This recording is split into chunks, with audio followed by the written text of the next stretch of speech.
ഈ ഭൂമിയിൽ മനുഷ്യന് നാളെ എന്ത് എന്നറിഞ്ഞുകൂടാതിരിക്കുമ്പോൾ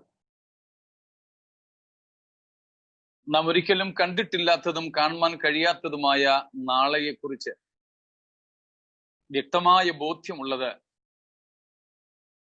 മരണത്തെ ജയിച്ച് ഉയർത്തെഴുന്നേറ്റ് മരണത്തിനപ്പുറം എന്തെന്ന് പോയി കണ്ട് തിരികെ വന്ന് പറഞ്ഞ ക്രിസ്തുവിൽ വിശ്വസിക്കുന്ന ഭക്തന്മാർക്ക് മാത്രമാണ്.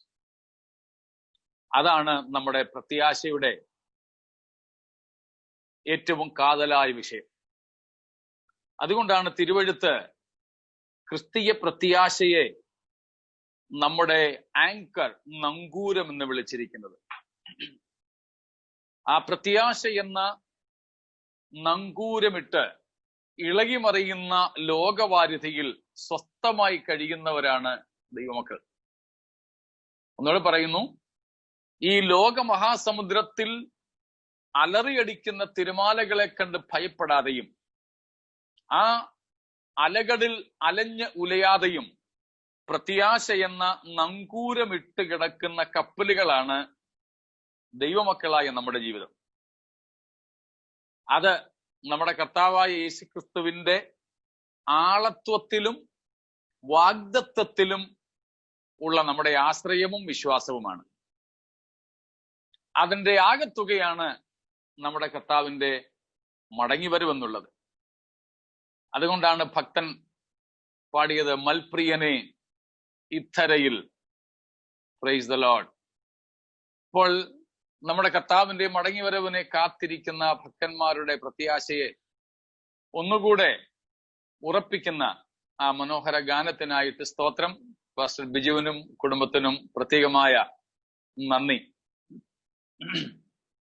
ഇന്ന് രാത്രിയിലും തിരുസന്നിധിയിലേക്ക് നമ്മെ കൂട്ടിവരുത്തിയ ത്രിയേക ദൈവത്തെ നന്ദിയോടെ സ്തുതിക്കുന്നു.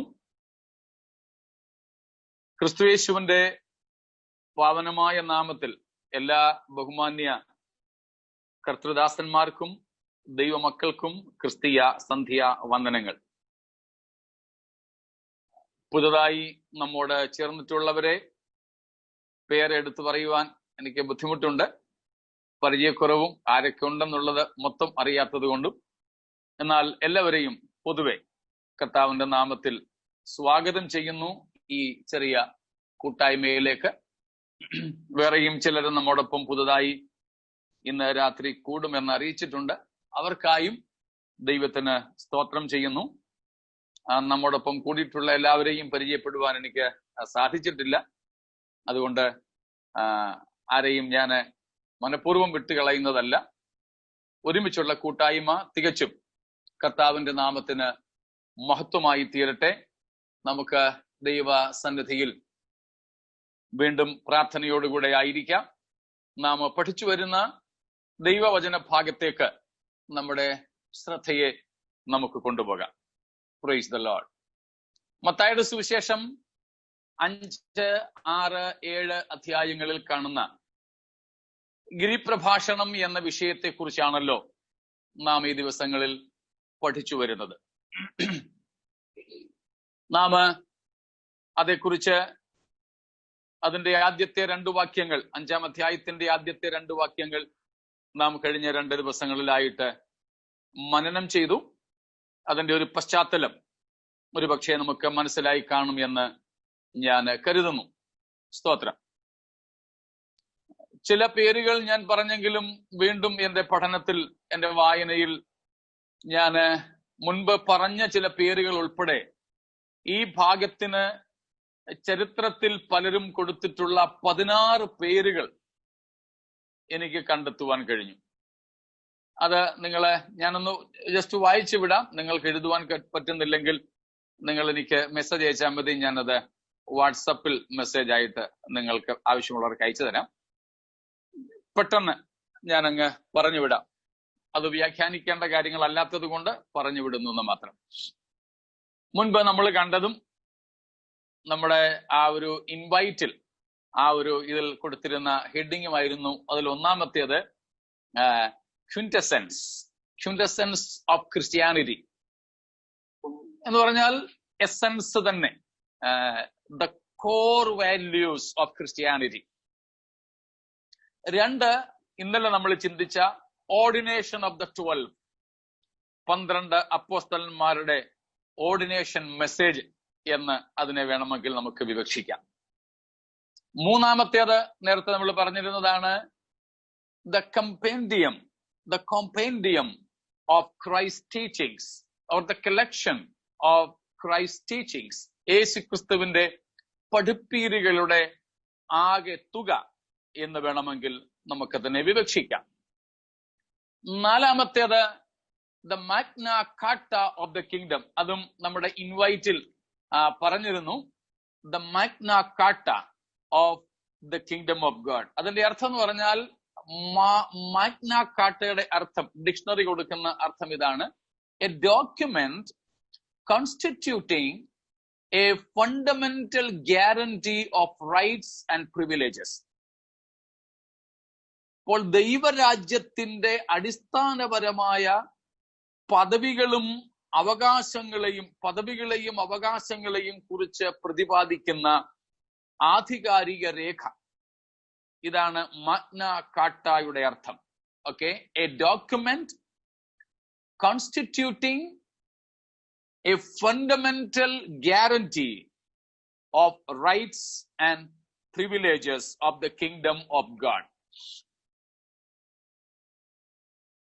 5-ാമത്തേതും 6-ാമത്തേതും ഏതാണ്ട് ഒരേപോലെ ഉള്ളതാണ്. നമ്മൾ ആദ്യത്തെ ദിവസം പറഞ്ഞിരുന്നു.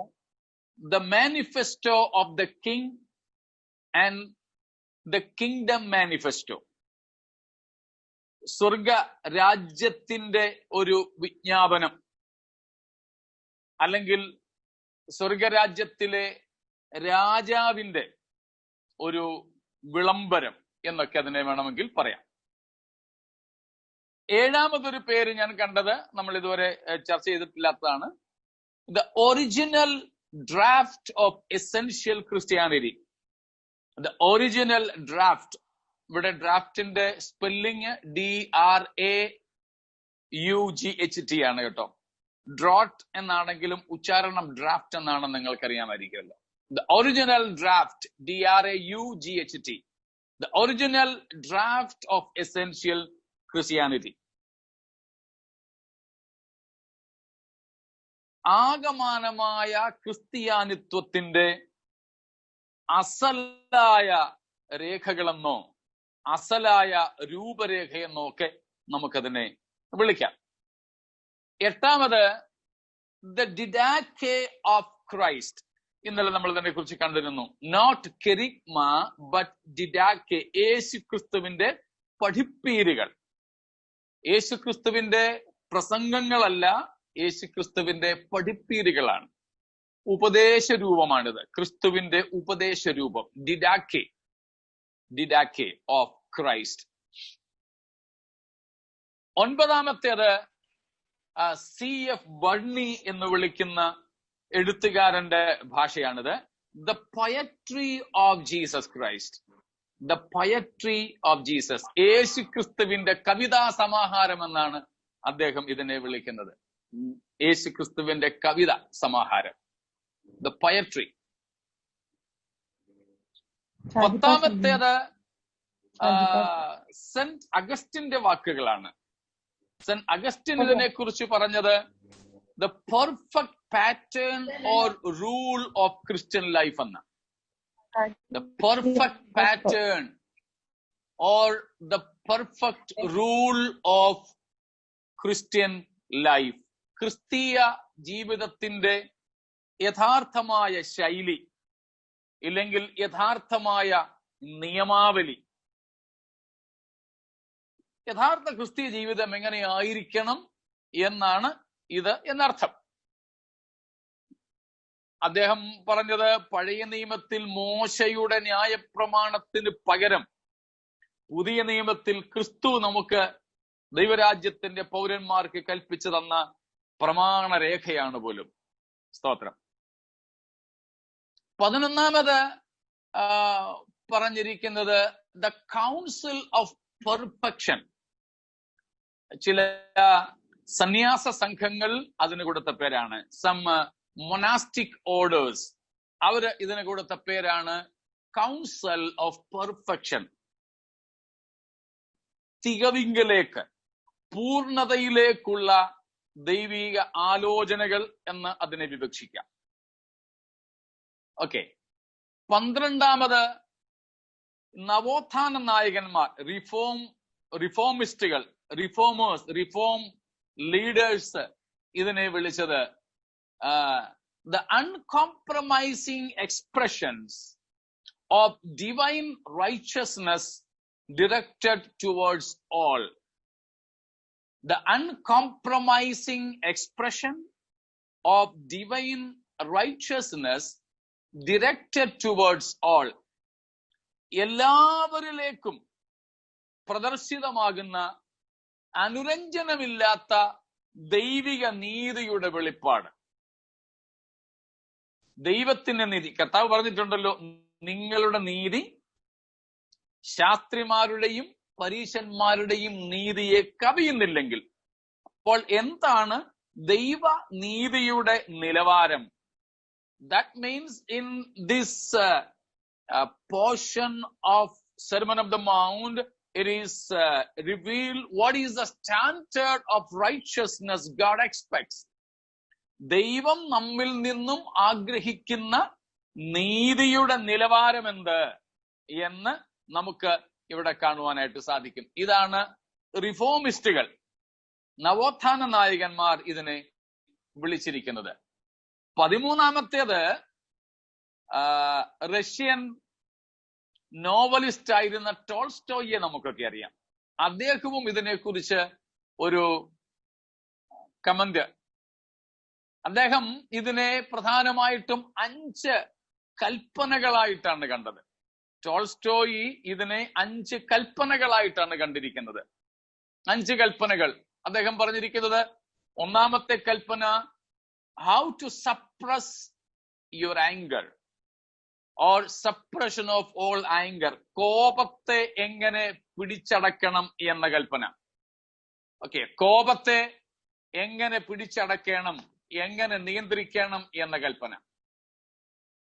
2ാമത്തെ കൽപ്പന ചാസ്റ്റിറ്റി, വിശുദ്ധി എങ്ങനെ പാലിക്കണം, പ്രത്യേകിച്ച് കുടുംബജീവിതത്തിൽ. ചാസ്റ്റിറ്റി, വിശ്വസ്തരായിട്ട് എങ്ങനെ കഴിയണം. 3, നോ ഓത്സ്, നേർച്ചകൾ അരുത്, നേരരുത്. നേര് പറഞ്ഞോണം, പക്ഷെ നേരരുത്. മനസ്സിലായോ? No oaths, no oaths, no വൗസ്. സത്യം പറഞ്ഞോണം, പക്ഷെ ആണയിടരുതെന്ന്. നേരെ പറയാവൂ, നേരരുത്. ഓക്കെ. ഒത്തിരി പേര് നേരും, പക്ഷെ ഒരിക്കലും നേര് പറയത്തില്ല, അല്ലെ? അതിലേക്ക് നമ്മൾ വരുന്നുണ്ട്. അദ്ദേഹം പറയുന്ന, ടോൾസ്റ്റോയി പറയുന്ന 4ാമത്തെ കൽപ്പന എന്ന് പറയുന്നത് നോൺ റെസിസ്റ്റൻസ്, പ്രതികാരം ചെയ്യരുത്. നോ റിവഞ്ച്, പ്രതികാരമരുത്. No resistance. പിന്നെ പറയുന്നതാണ് 5ാമത്തെ കൽപ്പനയായിട്ട് ടോൾസ്റ്റോയി പറയുന്നത്, അൺറിസർവ്ഡ് ലവ് ഫോർ എനിമീസ്. ശത്രുക്കളോട് പോലും ഒരു നിബന്ധനകളും ഇല്ലാത്ത സ്നേഹം സ്നേഹിച്ചോണം. ശത്രുക്കളെ പോലും സ്നേഹിക്കുക. ഇവിടെ പറയുന്നത്, റഷ്യൻ സാഹിത്യകാരനോ നോവലിസ്റ്റോ ഒക്കെ ആയിരുന്ന ടോൾസ്റ്റോയി, അദ്ദേഹം ഈ ഗിരിപ്രഭാഷണത്തെ, മത്തായി 5, 6, 7 ഈ 3 അധ്യായങ്ങളെ 5 കൽപ്പനകളായിട്ട് ചുരുക്കി പറഞ്ഞ പേരുകളാണ് നാം കണ്ടത്.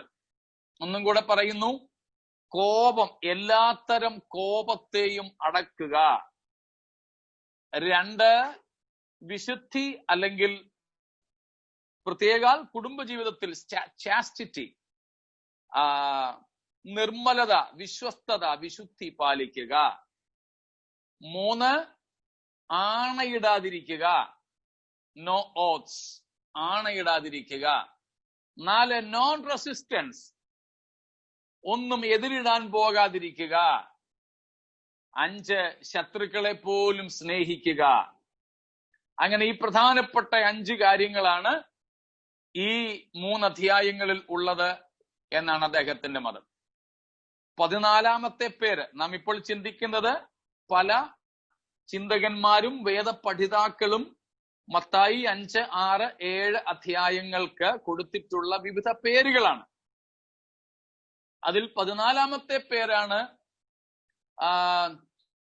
ചിലര് പറയുന്നത് ഇത് വെറും ആലങ്കാരിക പ്രയോഗങ്ങൾ മാത്രമാണെന്ന്. These are only figurative expressions. Figurative expressions, ചില രൂപകമായ ആലങ്കാരികമായ കൽപ്പനകൾ മാത്രമാണ് ഇതിനകത്തിലുള്ളതെന്നാണ് അവരുടെ വാദം. 15-ാമത്തെ പേര് അല്ലെങ്കിൽ അഭിപ്രായം പറയുന്നത് സ്വർഗരാജ്യത്തിലേക്ക് പ്രവേശിക്കുവാൻ ഇരിക്കുന്നവർക്ക് താൽക്കാലിക ജീവിതത്തിന് കൊടുത്തിട്ടുള്ള നിബന്ധനകൾ എന്നാണ്. സ്വർഗരാജ്യ പ്രവേശനത്തിന് വേണ്ടി കാത്തിരിക്കുന്നവർക്ക്, പ്രത്യേകിച്ച് 1-ാം നൂറ്റാണ്ടിലെ ക്രിസ്തു ശിഷ്യന്മാർ ഇപ്പോൾ യേശു വരുമെന്നുള്ള പ്രതീക്ഷയായിരുന്നല്ലോ. അങ്ങനെ ഇരിക്കുന്നവർക്കുള്ള ഒരു an interim ethics for the early Christians, an interim ethics. വേറൊരു കൂട്ടരുടെ തെറ്റായ അഭിപ്രായമാണ് നമ്മൾ ഇന്നലെയും പറഞ്ഞായിരുന്നു. That is, this is meant for Jesus millennium. യേശുക്രിസ്തുവിന്റെ സഹസ്രാബ്ദ വാഴ്ചക്കാലത്തേക്കുള്ള ഉപദേശ രൂപമാണ് എന്നാണ് ഈ കൂട്ടര് ചിന്തിക്കുന്നത് അഥവാ കാണുന്നത്. എന്നാൽ അങ്ങനെയല്ല എന്നുള്ളതും നമുക്ക് അറിയുവാൻ കഴിയുമല്ലോ. അങ്ങനെ ഇതിനെക്കുറിച്ച് പലവിധമായ അഭിപ്രായങ്ങൾ, ഇതിനെക്കുറിച്ചുള്ള വ്യാഖ്യാന രീതികൾ ഒക്കെ ധാരാളമുണ്ട്. എന്നാൽ നമുക്ക് ഇതിൽ ശ്രദ്ധ കൊടുക്കേണ്ടതായ സംഗതി, ഇത് കേവലം രൂപകങ്ങളും അലങ്കാര പ്രയോഗങ്ങളും യേശുക്രിസ്തുവിന്റെ 1000 ആണ്ടത്തെ വാഴ്ചക്കാലത്തേക്കുള്ള ഉപദേശങ്ങളുമല്ല. ഓക്കെ, ആലങ്കാരിക പ്രയോഗങ്ങൾ, ഫിഗറേറ്റീവ് യൂസേജസ് അല്ല. കേവലം ഒരു പൊയട്രി, ഒരു കാവ്യ ഭാഷയിൽ ഇങ്ങനെ എഴുതി വെച്ചിരിക്കുന്ന കുറെ കാര്യങ്ങളുമല്ല. യേശുക്രിസ്തുവിന്റെ 1000 ആണ്ട് വാഴ്ച, സഹസ്രാബ്ദ വാഴ്ചക്കാലത്തേക്ക് എഴുതി വെച്ചിരിക്കുന്ന ഉപദേശ രൂപങ്ങളും അല്ല. സ്തോത്രം. പിന്നെ ഇതെന്താണ്? Also it is not a legal conduct Jesus laid before us. പഴയ നിയമത്തിലെ ന്യായപ്രമാണം പോലെ പുതിയ നിയമ ന്യായപ്രമാണവുമല്ലിത്. ഓക്കെ, പുതിയ നിയമത്തിലെ ന്യായപ്രമാണങ്ങളല്ലിത്. ഇന്നതുപോലെ ചെയ്യുക, ഇങ്ങനെ ചെയ്യുക എന്നുള്ള ലീഗലിസം, ന്യൂ ടെസ്റ്റമെന്റ് ലീഗലിസ്റ്റിക് അല്ലെങ്കിൽ ലീഗാലിസ്റ്റിക് ഡിമാൻഡ്സ് അല്ല. യേശുക്രിസ്തുവിന്റെ ലീഗൽ കോണ്ടക്ട്സ് അല്ല. അതിന് പറഞ്ഞിരിക്കുന്നത് it is not an act Jesus passed. യേശുക്രിസ്തു പാസാക്കിയ ഒരു നിയമമൊന്നുമല്ലിത്. സ്തോത്രം. But a lesson taught. പക്ഷെ കർത്താവ് പഠിപ്പിച്ച ഒരു പാഠമാണ്. കർത്താവ് ഇത് പിടിച്ചുകെട്ടി നിർബന്ധപൂർവം ഏൽപ്പിക്കുന്ന ഒരു നിയമമല്ല. എന്നാൽ കർത്താവ് തന്റെ ഉള്ളം തുറന്ന് ഹൃദയത്തിൽ നിന്നും ഹൃദയത്തിലേക്കുള്ള പഠിപ്പീരുകളാണ്. ക്രിസ്തു പഠിപ്പിച്ച പാഠമാണിത്. ഇന്നലെ നാം കണ്ടല്ലോ, തിരുവായി മൊഴിഞ്ഞു എന്നതിന്റെ അർത്ഥം കർത്താവ് തന്റെ ഉള്ളം മുഴുവനും തുറന്നു കാണിച്ചു. സ്തോത്രം. ആർക്ക്? തന്റെ ഹൃദയത്തിലുള്ളവർക്ക്. കർത്താവ് ആരെയാണോ തന്റെ ഹൃദയത്തിൽ ഏറ്റിയത്, തന്റെ ഉള്ളത്തിൽ ഏറ്റിയവരോട് തന്റെ ഉള്ളം തുറന്നു കാണിക്കുകയായിരുന്നു യേശു ഇവിടെ. അപ്പോൾ അങ്ങനെ കർത്താവ് തനിക്കുള്ളവരോട് തന്റെ ഹൃദയത്തിലുള്ളത് മുഴുവനും പറഞ്ഞ പഠിപ്പീരുകളാണ്, ഉപദേശങ്ങളാണ്. ഇതൊരു നിയമം പാസാക്കലല്ലായിരുന്നു. അതുകൊണ്ട് പിടിച്ചുകെട്ടും അടിയും പോലീസ് മുറയും ഉപയോഗിച്ച് അനുസരിപ്പിക്കുന്ന കാര്യങ്ങളല്ലിത്. അങ്ങനെയുള്ള ഒരു ലീഗൽ നടപടി, അങ്ങനെയുള്ള ഒരു ന്യായപ്രമാണത്തിന്റെ പ്രവൃത്തി അല്ല ഇവിടെ പറഞ്ഞിരിക്കുന്ന കാര്യങ്ങൾ. സ്തോത്രം. ഓക്കെ, മൂന്നാമത്, ഇത് ലോകത്തെ നന്നാക്കാനുള്ള ഉപദേശമല്ല. ഇന്നലെ നമ്മൾ അതിനെക്കുറിച്ചും കണ്ടിരുന്നു. These are not some moral or ethical teachings to correct the world. ലോകത്തെ നന്നാക്കാനുള്ള കുറെ നിയമാവലികളോ ലോകത്തെ നന്നാക്കാനുള്ള ചില നീതി നിയമങ്ങളോ സാൻമാർഗിക ഉപദേശങ്ങളോ അല്ല. സ്തോത്രം. എന്നാൽ ലോകക്കാരും ഇതിൽ നിന്ന് ഉപദേശങ്ങളൊക്കെ ഉൾക്കൊണ്ടിട്ടുണ്ട്. കുറച്ചു നാളിന് മുമ്പ് നമ്മൾ കേട്ട കാര്യമാണ്. കഴിഞ്ഞ മന്ത്രിസഭയുടെ കാലത്ത് കേരളത്തിലെ ശ്രീ ഉമ്മൻചാണ്ടി മന്ത്രിസഭയുള്ള സമയത്ത് പ്രത്യേകിച്ച് യാഥാസ്ഥിതിക കമ്മ്യൂണിസ്റ്റ് നേതാവായ ശ്രീ അച്യുതാനന്ദൻ VS, അദ്ദേഹം നിയമസഭയിൽ എഴുന്നേറ്റ് നിന്ന് എത്രയോ പ്രാവശ്യമാ ഈ യേശുക്രിസ്തുവിന്റെ ഗിരിപ്രഭാഷണത്തിൽ നിന്നും ഉദ്ധരിച്ചത്. മാണിസാറിനെതിരെ, മാണിസാർ ക്രിസ്ത്യാനിയൻ ആണെന്നും കൂടെ ഉള്ളത് കൊണ്ട് അച്യുതാനന്ദൻ ഇതിൽ നിന്നാണ് ശക്തമായിട്ട് ഉപയോഗിച്ചത്. മഹാത്മാഗാന്ധി ഉൾപ്പെടെ ഒത്തിരി പേര് ഈ സംഗതികളൊക്കെ അവരുടെ രാഷ്ട്രീയ ജീവിതത്തിന് വേണ്ടിയും ഉപയോഗിച്ചിട്ടുണ്ട്. എന്നത് ശരിയാണെങ്കിലും ഇത് ലോകത്തെ നന്നാക്കാനുള്ള കർത്താവിന്റെ പഠിപ്പീരുകളും ഒന്നും അല്ല. സ്തോത്രം. വേറെ ചിലർ പറയുന്നത് പോലെ ഇത് നമുക്ക് ജീവിക്കാൻ ഒക്കാത്തൊരു പ്രമാണമൊന്നുമല്ല. പഴയ നിയമത്തിനേക്കാൾ കഷ്ടം പിടിച്ചതാ തന്നിരിക്കുന്നത്. ഇതൊന്നും നമുക്ക് പാലിക്കാൻ പറ്റുന്നതല്ലെന്നും പറഞ്ഞ് കൈ കഴുകാനും പറ്റില്ല. സ്തോത്രം. നാം ഇന്നലെ കണ്ടതുപോലെ നമുക്ക് അനുസരിക്കുവാൻ പറ്റാത്ത ഒന്നല്ല കർത്താവ് നമുക്ക് കൽപ്പിച്ച് തന്നിരിക്കുന്നത്. സ്തോത്രം. പിന്നെ ഹല്ലേലൂയ, ദൈവരാജ്യത്തിലേക്ക് പ്രവേശിച്ചവർക്ക് ക്രിസ്തുവിനോട് കൂടെയുള്ള യാത്രയിൽ സ്വാഭാവികമായും അവരിൽ നിന്ന് ഉളവാകുന്ന ഫലകരമായ ജീവിതത്തിന്റെ അനുഭവങ്ങളാണിത്. ഒന്നുകൂടെ ഞാൻ പറയാം. യേശുക്രിസ്തുവിനോട് വിശ്വാസത്താലും മാനസാന്തരത്താലും ഏകീഭവിച്ച ദൈവഭക്തന്മാരുടെ ജീവിതത്തിൽ നിന്ന് സ്വാഭാവികമായും ഉണ്ടാകുന്ന ഒരു ജീവിത ശൈലിയാണ്. This is actually a normal lifestyle that produced in a life of a Christian disciple only because of his unbreakable allegiance, undying allegiance to the Lord Jesus Christ. മനസ്സിലാവുന്നുണ്ടോ? ഇത് നിർബന്ധം കൊണ്ട്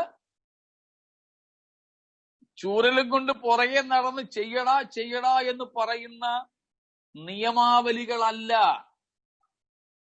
പിന്നെ ഇതെന്താണ്? Normal outcome of A true Christian, normal fruit of a true Christian, a true Christian. Normal fruit that is yielded in the life of a true Christian only because of his undying allegiance with Christ and his undivided loyalty to the Lord.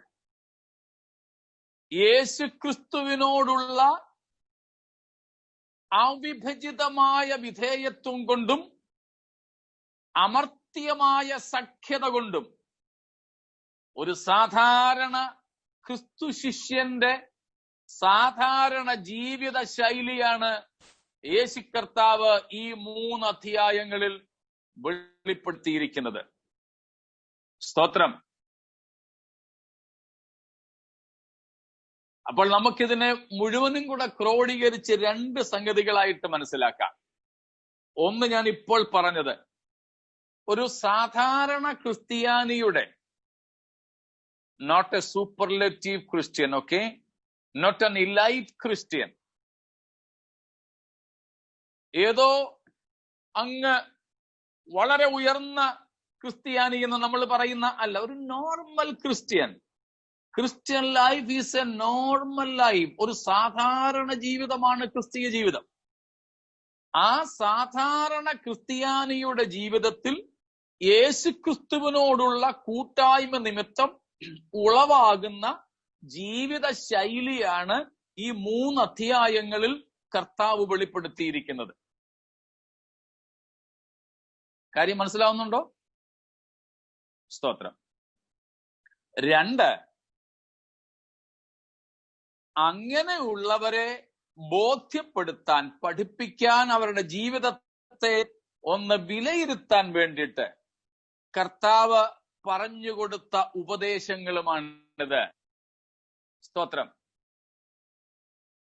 ഉപദേശങ്ങളുമാണ്. മനസ്സിലാവുന്നുണ്ടോ? സ്തോത്രം. എങ്കിൽ ഞാൻ ഒരു ചോദ്യം ചോദിച്ചോട്ടെ. ഈ 3 അധ്യായങ്ങളിലെ അഥവാ ഗിരിപ്രഭാഷണത്തിലെ ഉപദേശങ്ങൾ, അല്ലെങ്കിൽ ഇവിടെ പറഞ്ഞിരിക്കുന്ന കാര്യങ്ങൾ രക്ഷിക്കപ്പെടാൻ വേണ്ടി ഉള്ള കാര്യങ്ങളാണോ, അതോ രക്ഷിക്കപ്പെട്ടവരിൽ നിന്നും പുറത്തു വരുന്ന ഫലങ്ങളാണോ? രക്ഷിക്കപ്പെട്ടവരിൽ നിന്ന് രണ്ടാമത്തേത്. Okay, good. രണ്ടാമത്തേതാ. ഒരിക്കലും ചിന്തിക്കരുത് രക്ഷിക്കപ്പെടാൻ വേണ്ടി ഒരാൾ ചെയ്യേണ്ട നിയമങ്ങളാണിതെന്ന്. സ്തോത്രം. ഈ 100 ചില്ലുവാനും വാക്യങ്ങൾ, ആ വാക്യങ്ങളിൽ അല്ലെങ്കിൽ 3 അധ്യായങ്ങളിൽ പറഞ്ഞിരിക്കുന്ന കാര്യങ്ങൾ ഒരാൾ രക്ഷിക്കപ്പെടാനോ സ്വർഗരാജ്യത്തിൽ പ്രവേശിക്കുവാനോ വേണ്ടി ചെയ്യേണ്ട കാര്യങ്ങളല്ല. പിന്നെ സ്വർഗരാജ്യ പ്രവേശനം സാധിച്ച ഒരാളിൽ നിന്ന് ഫലമായിട്ട് പുറത്തു വരേണ്ടതാണ്. സ്തോത്രം. ഒറ്റ വാചകത്തിൽ പറഞ്ഞാൽ, മത്തായി 3-ാം അധ്യായത്തിന്റെ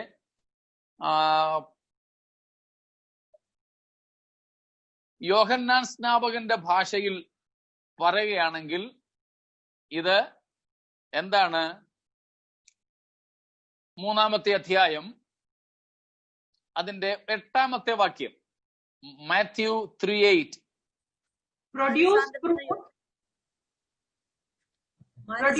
യോഗ്യമായ ഫലം കായ്പി. മാനസാന്തരത്തിന് യോഗ്യമായ ഫലം കായ്പി. ഇംഗ്ലീഷും കൂടെ വായിച്ചോ സിസ്റ്റർ, വായിച്ചോ.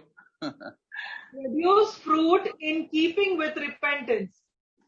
Praise God. Produce fruit that is in accordance with your repentance.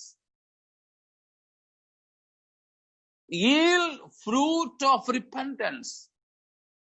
മാനസാന്തരത്തിന് യോഗ്യമായ ഫലം. സ്തോത്രം. അതാണ് ഈ 3 അധ്യായങ്ങൾ. അതുകൊണ്ട് നാം മുൻപോട്ട് വരുമ്പോൾ കാണുവാൻ സാധിക്കും, അങ്ങനെ മാനസാന്തരപ്പെട്ടവരുടെ ഫലം ഓരോ ഘട്ടത്തിലും കോപ വിഷയത്തിൽ, സ്നേഹ വിഷയത്തിൽ, ദ്വേഷ വിഷയത്തിൽ ഒക്കെ പറഞ്ഞിട്ടുണ്ട്. കൂടാതെ നമുക്ക് ഈ 3 അധ്യായങ്ങളിൽ പ്രധാനമായും 5 ദ്വൈതങ്ങളെ കാണുവാൻ സാധിക്കും. ഓക്കെ, 5, ചിലരതിനെ ഡുവലിസം എന്ന് വിളിക്കാറുണ്ട്, ദ്വൈതങ്ങൾ. ചിലരതിനെ ഏകാത്മകത എന്ന് വിളിക്കാറുണ്ട്, ഡുവറ്റ്സ് എന്നും വിളിക്കാറുണ്ട്. എന്തും വിളിച്ചോളൂ. ഏതായാലും 5 രണ്ടുകൾ നമുക്ക് കാണാൻ പറ്റും. 5 twos. ഒന്നാമത്തെ 2 എന്ന് പറയുന്നത് 5-ാം അധ്യായം 13-14 വാക്യങ്ങളിൽ കാണുന്ന salt and light. Salt and light അത് വേണമെങ്കിൽ ഡുവറ്റ് എന്ന് വിളിക്കുന്നതാണ് നല്ലത്. നമ്മളെ, ദൈവമക്കളെ, യേശു കർത്താവ് വിളിച്ചിരിക്കുന്നതാണ് നിങ്ങൾ ഭൂമിയുടെ ഉപ്പും ലോകത്തിന്റെ വെളിച്ചവുമാകുന്നു. ഉപ്പും വെളിച്ചവും. രണ്ടാമത്തേത് 7-ാം അധ്യായം 13-14 വാക്യങ്ങളിലാണ്. 7:13-14. There we see 2 gates. 2 വാതിലുകളാണ് അവിടെ ഉള്ളത്. 2 വാതിലുകൾ. ഇടുക്കുവാതിലും വിശാലമായ വാതിലും. അവിടേക്കൊക്കെ നമ്മൾ വേറെ വരുന്നുണ്ട്. അതുകൊണ്ട് അവിടെ ഒന്നും വിശദീകരിക്കാതെ നമ്മൾ പോവുകയാണ്. മൂന്നാമത്തേത് അതേ വാക്യത്തിൽ തന്നെ കാണുന്ന 2 ways. 2 വഴികളാണ്. 2 ways. ഇടുങ്ങിയ, ഞെരുങ്ങിയ വഴി, പിന്നെ വീതിയുള്ള വഴി. നാലാമത് 7:15-23. 7-ാം അധ്യായം 15 മുതൽ 23 വരെ. അവിടെ കാണുന്നത് 2 trees. 2 വൃക്ഷങ്ങളെയാണ്. 2 വൃക്ഷങ്ങൾ. അഞ്ചാമത്തേത് 7-ാം അധ്യായം 24 മുതൽ 27 വരെയുള്ള വാക്യങ്ങൾ കടന്ന 2 builders. 2 തരം പണിക്കാര്. 2 പണികളുണ്ട്, 2 തരം പണിക്കാർ. അതെല്ലാം കൂടെ നമ്മൾ ഒരുമിച്ച് കിടക്കുക. 2 തരം പണിക്കാർ. ഇങ്ങനെ ഈ അധ്യായങ്ങളിൽ നമുക്ക് വിവിധമായ ഇരട്ട വസ്തുതകളെ യേശു കർത്താവ് പഠിപ്പിച്ചിട്ടുള്ളതായിട്ട് കാണുവാൻ സാധിക്കും. സ്തോത്രം. ഇനി നമുക്ക് 3-ാമത്തെ വാക്യം മുതൽക്കുള്ള കാര്യങ്ങളിലേക്ക് പോകാം. നമ്മള് 3 പ്രധാന ഭാഗങ്ങളായിട്ടാണ് ഇതിനെ തരംതിരിച്ചത്. ആദ്യത്തെ വിഭജനത്തിലേക്ക് നമുക്ക് പോകാം. The blessedness of those in the kingdom. ദൈവ രാജ്യത്തിൽ അല്ലെങ്കിൽ സ്വർഗരാജ്യത്തിൽ പ്രവേശിച്ചവരുടെ ഭാഗ്യാവസ്ഥയെ കുറിച്ച് വർണ്ണിക്കുന്ന ഭാഗങ്ങളാണ്. അതിൽ 1-ാമത്തെ ഭാഗം, അതിനെ നമുക്ക് വീണ്ടും 2ആയിട്ട് തരംതിരിക്കാം. അതിൽ 1-ാമത്തെ ഭാഗമാണ് the beatitudes. ഇവിടെ നാം ഓൾറെഡി കണ്ടു ഇതാരോടാണ് കർത്താവ് പറയുന്നതെന്ന്. ആരോടാണ് പറയുന്നത്? ശിഷ്യന്മാരോട്.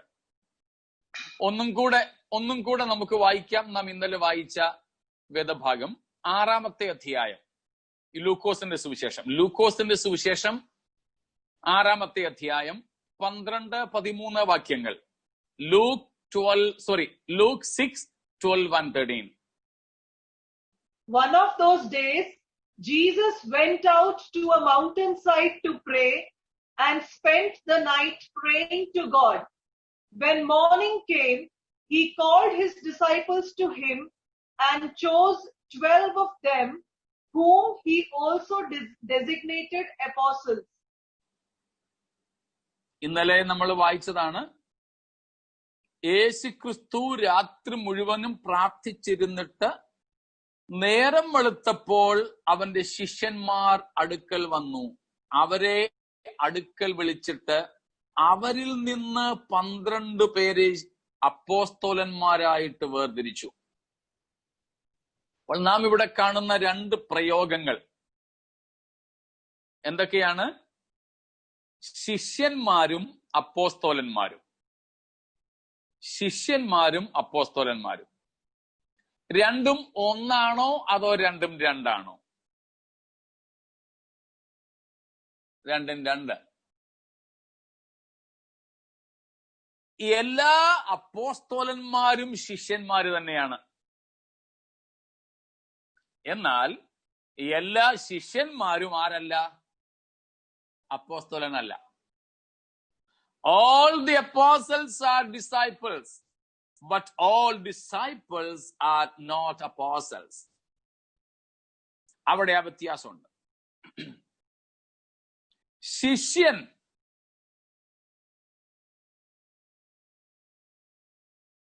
മഥേറ്റേസ് മഥാറ്റേസ് എന്ന ഗ്രീക്ക് വാക്കാണ് അവിടെ ഉള്ളത്.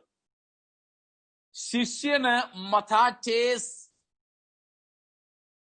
അതിന്റെ ലത്തീൻ വാക്കാണ് ഡിസൈപ്പുലസ്. ആ ലാറ്റിനിൽ നിന്നാണ് ഡിസൈപ്പിൾ എന്ന ഇംഗ്ലീഷ് വാക്ക് വന്നത്. അതിന്റെ മലയാളമാണ് ശിഷ്യൻ. അപ്പോൾ മഥാറ്റേസ്, ഡിസൈപ്പുലസ്, ഡിസൈപ്പിൾ, ശിഷ്യൻ. ഇതിന്റെ അർത്ഥം പ്യൂപ്പിൾ.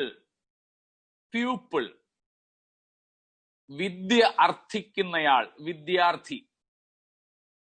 പഠിതാവ്, learner, one who learns. Pupil, പഠിതാവ്, അല്ലെങ്കിൽ എന്താണ് പറയുന്നത്, വിദ്യ അർത്ഥിക്കുന്നയാൾ, വിദ്യാർത്ഥി എന്നൊക്കെയാണ് ശിഷ്യൻ എന്നതിന്റെ അർത്ഥം. എന്നാൽ അപ്പോസ്റ്റലോസ്, അപ്പോസ്റ്റലോസ് എന്ന് പറയുന്ന വാക്കിന്, അതിൽ നിന്നാണ് അപ്പോസ്റ്റൽ. അതിന്റെ അർത്ഥം one who saint with a message and mission. One who sent with a message and mission. ഒരു സന്ദേശത്തോടുകൂടെയും ദൗത്യത്തോടുകൂടെയും അയക്കപ്പെട്ടവൻ എന്നാണ് അപ്പോസ്തലൻ എന്നതിന്റെ അർത്ഥം. ശബ്ദം ക്ലിയർ ആണല്ലോ? Voice okay? ബുദ്ധിമുട്ടില്ലല്ലോ കേൾക്കാൻ ആർക്കും? ഓക്കെ.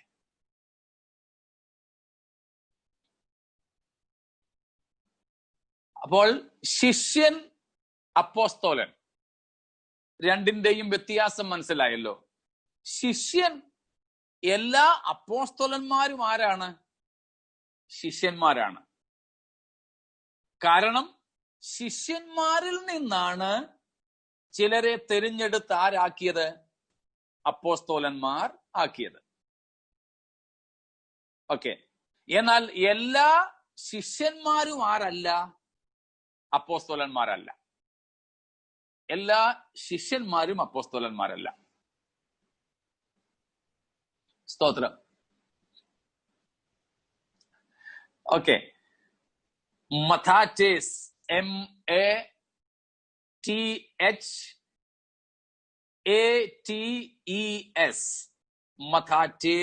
മഥാറ്റീസ് എന്നും പറയാറുണ്ട്. അതിന്റെ സിംഗുലർ, പ്ലൂറൽ ഒക്കെ വരുമ്പോൾ വേറെ വ്യത്യാസങ്ങൾ വരും.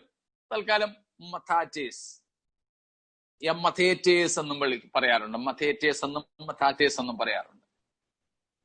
അതാണ് ലേണർ, പ്യൂപ്പിൾ. മറ്റേത് അപ്പോസ്റ്റോലോസ്, APOSTOLOS, അപ്പോസ്റ്റോലോസ്.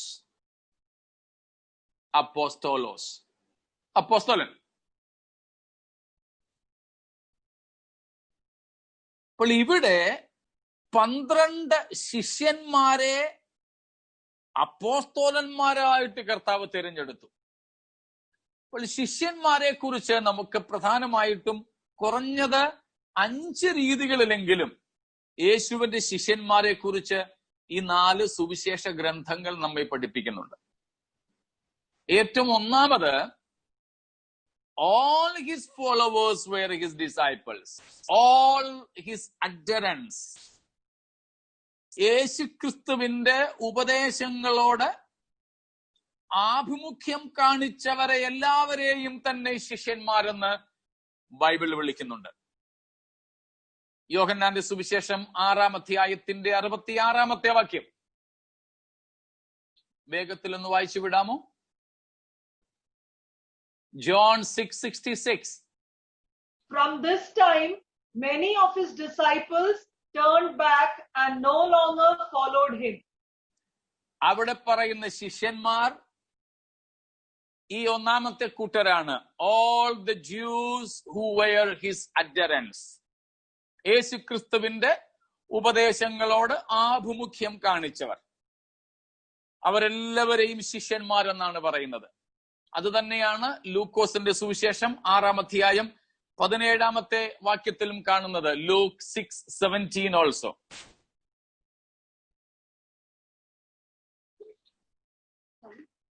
He went down with them and stood on a level place. A large crowd of his disciples were there. Yeah, enough. A large crowd of the disciples were there. അപ്പോൾ അവിടെയും വലിയ പുരുഷാരത്തെയാണ് ശിഷ്യന്മാരെന്ന് വിളിച്ചിരിക്കുന്നത്.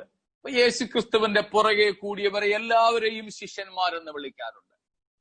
രണ്ടാമത്, പ്രസംഗിപ്പാൻ വേണ്ടി യേശു അയച്ച 70 പേരെ, ചില വേർഷൻസിൽ 72 എന്ന് കാണുന്നുണ്ട്, 70 പേരെ ശിഷ്യന്മാരെന്ന് വിളിക്കുന്നുണ്ട്. ലൂക്ക് ചാപ്റ്റർ 10, ലൂക്കോസിന്റെ സുവിശേഷം 10-ാമത്തെ അധ്യായം 1-ാമത്തെ വാക്യത്തിൽ നാം കാണുന്നു.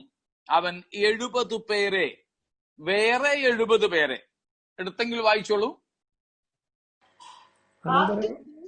The Lord appointed 72 others and sent them 2 by 2 ahead of him to every town and place where he was about to go. അവിടെ ഞാൻ പറഞ്ഞല്ലോ, ചിലതില് 72 എന്നുണ്ട്. മാനുസ്ക്രിപ്റ്റ്സിന്റെ ചില ട്രാൻസ്ലേഷനിലെ വിഷയമാണത്. 70 അല്ലെങ്കിൽ 72 എന്ന് കാണുന്നത്. അപ്പോൾ ഇവരെയും ശിഷ്യന്മാരെന്നാണ് പറയുന്നത്. ആ അധ്യായത്തിൽ താഴോട്ടുള്ള ഭാഗങ്ങൾ നമുക്ക് കാണുവാൻ കഴിയും. 17-ാമത്തെ വാക്യത്തിലും അത് തന്നെ നാം കാണുന്നുണ്ട്. ആ 70 പേർ തിരികെ വന്നു ശുശ്രൂഷയ്ക്ക് ശേഷം. അപ്പോൾ these 70 also called disciples, ഈ 70 പേരെയും ശിഷ്യന്മാരെന്ന് വിളിച്ചിട്ടുണ്ട്. പിന്നെ നാം കാണുന്നത് all those who followed him and believed him and confessed him, യേശുവിനെ വിശ്വസിച്ച് ഏറ്റുപറഞ്ഞവരെ മുഴുവനും ശിഷ്യന്മാരെന്ന് വിളിച്ചിട്ടുണ്ട്. അത് നാം കാണുന്നത് അപ്പോസ്തല പ്രവൃത്തികളിലാണ്. അപ്പോസ്തല പ്രവൃത്തികൾ 6-ാം അധ്യായത്തിന്റെ 1-ാമത്തെ വാക്യം, 6:1, Acts 6:1, 1, 2, 7 വാക്യങ്ങളിലുണ്ട്. ഒരു വാക്യം വായിച്ചാൽ മതി. In those days, when the number of disciples was increasing. Enough. അവിടങ്ങളിൽ നമ്മൾ കാണുന്നത് യേശു ക്രിസ്തുവിൽ വിശ്വസിക്കുകയും യേശു ക്രിസ്തുവിനെ കർത്താവെന്ന് ഏറ്റുപറയുകയും ചെയ്തവരുടെ കൂട്ടത്തെയാണ്. അങ്ങനെയുള്ള ഒരു വലിയ കൂട്ടത്തെയും ശിഷ്യന്മാരെന്ന് വിളിച്ചിട്ടുണ്ട്. 4-മത് നാം കാണുന്നത് the 12. നമ്മളിപ്പോൾ കാണുന്ന ഈ 12 അപ്പോസ്തലന്മാരെയും ശിഷ്യന്മാരെന്ന് വിളിച്ചിട്ടുണ്ട്. മത്തായി 10-ാം അധ്യായം 1-ാമത്തെ വാക്യം, Matthew 10:1. He called his 12 disciples to him. Enough. 12 disciples. Finally, all those who abide in his word, ക്രിസ്തുവിന്റെ വചനത്തിൽ നിലനിൽക്കുന്നവരെ ശിഷ്യന്മാരെന്ന് വിളിച്ചിട്ടുണ്ട്. John 15:8. യോഹന്നാൻ 15:8. ക്രിസ്തുവിന്റെ വചനത്തിൽ നിലനിൽക്കുന്നവരെ 15:8. നിങ്ങൾ വളരെ ഫലം കായ്ക്കുന്നതിനാൽ എന്റെ പിതാവ് മഹത്വപ്പെടുന്നു. അങ്ങനെ നിങ്ങൾ എന്റെ ശിഷ്യന്മാർ ആകും. അവിടെ പല കൂട്ടരെ ഒരുമിച്ച് പറയുകയാണ്. യോഹന്നാൻ 8:31, 13:35, 15:8. ഇവരെ എല്ലാരെയും കൂടെ കൂട്ടിച്ചേർത്താണ് നമ്മൾ എണ്ണം കുറയ്ക്കാൻ വേണ്ടി പറഞ്ഞത്. ഇല്ലെങ്കിൽ ശിഷ്യന്മാരുടെ എണ്ണം കുറച്ചുകൂടെ അങ്ങ് പോകും. ആരാണ് ശിഷ്യന്മാരെന്ന് അത് കുറയ്ക്കാൻ വേണ്ടി ഇത് ഒരുമിച്ച് നമ്മൾ ചേർത്ത് പറഞ്ഞിരിക്കുന്നു. ദൈവത്തിന്റെ അല്ലെങ്കിൽ ക്രിസ്തുവിന്റെ വചനത്തിൽ നിലനിന്ന് ഫലം കായ്ക്കുന്നെങ്കിൽ, ക്രിസ്തുവിന്റെ വചനത്തിൽ നിലനിന്ന് നിങ്ങൾ തമ്മിൽ തമ്മിൽ സ്നേഹിക്കുന്നെങ്കിൽ, ഒന്നും കൂടെ റെഫറൻസ് ചെയ്യാൻ പറയാം. John 8:31, 13:35 and 15:8. യോഹന്നാൻ 8:31, 13:35, 15:8. അപ്പോൾ ക്രിസ്തുവിന്റെ വചനത്തിൽ നിലനിൽക്കുക, ഫലം കായ്ക്കുക, തമ്മിൽ തമ്മിൽ സ്നേഹിക്കുക, ഇങ്ങനെയൊക്കെ ഉള്ളവരെയും യേശുവിന്റെ ശിഷ്യന്മാർ എന്ന് തിരുവെഴുത്ത് വിളിക്കുന്നുണ്ട്. അതാണ് നാം ഈ ഭാഗങ്ങളിൽ നിന്ന് കാണുന്നത്. സ്തോത്രം. ഓക്കെ. അപ്പോൾ ഇങ്ങനെ ശിഷ്യന്മാരുടെ വലിയൊരു കൂട്ടമുള്ളപ്പോൾ തന്നെയാണ് അപ്പോസ്തലന്മാരെന്ന് പറഞ്ഞ് ഈ 12 പേരെ മാറ്റിയത്. ആ അപ്പോസ്തലന്മാരെ മാറ്റിയതിന്റെ ലക്ഷ്യം നമ്മൾ ഇന്നലെ കണ്ടായിരുന്നു. മർക്കോസ് 3:13-14 അടിസ്ഥാനത്തിൽ. ഓക്കെ. മാർക്ക് 3:13-14. അപ്പോസ്തലന്മാർ ആരാണ്, അല്ലെങ്കിൽ അപ്പോസ്തലന്മാരുടെ ലക്ഷ്യമെന്ത്?